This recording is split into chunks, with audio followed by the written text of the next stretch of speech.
In the middle of the 19th century, there was a doctor working in a maternity hospital in Vienna. Young, methodical, serious. His name was Ignaz Semmelweis. Every day, women arrived to give birth, and every day, too many of them died. Not in chaos, not in panic. Quietly, after delivery, fever, weakness, death. It was common. Doctors talked about it the way people talk about bad weather. Unfortunate, inevitable, part of the job. Semmelweis did not accept that. Not emotionally, practically. He began to count. Not ideas, not theories, numbers, 2 maternity wards, same hospital, same city, different results.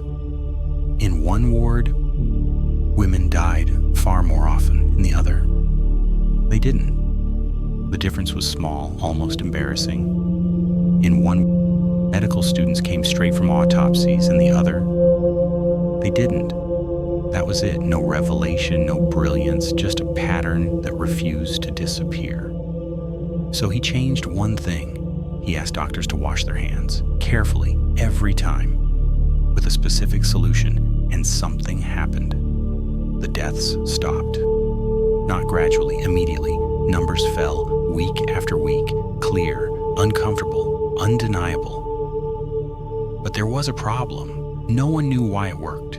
There were no bacteria, no germs, no explanation that fit the time. Only an implication.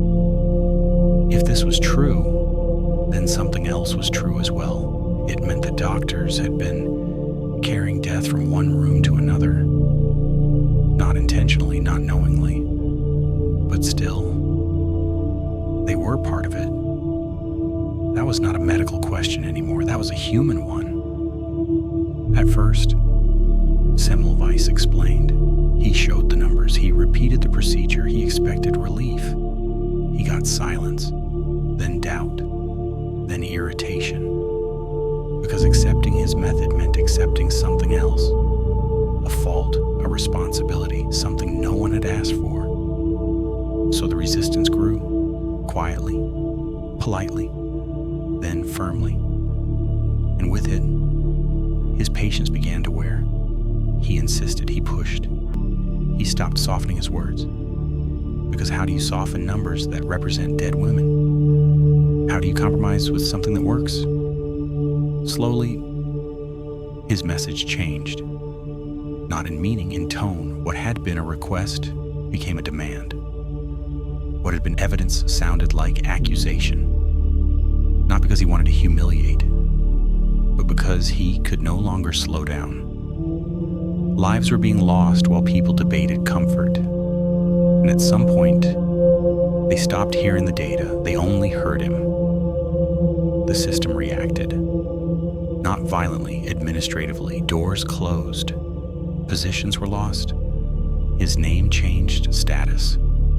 From colleague to problem. He became isolated, dismissed, eventually declared unstable. The method disappeared with him. Years passed, then decades, and then the world caught up.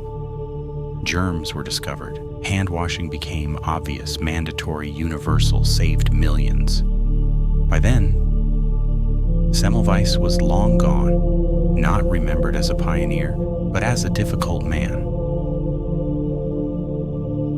This is not a story about medicine. It is not a story about discovery. It is a story about transmission, about the moment when a truth becomes so urgent that it stops caring about how it is received. When being right is no longer enough to keep others with you.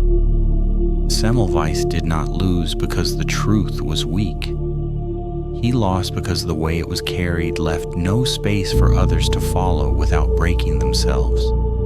Because a truth that arrives without a bridge arrives alone. And sometimes, the cost of changing is not the truth itself, but the way it asks people to see themselves differently. Take the lesson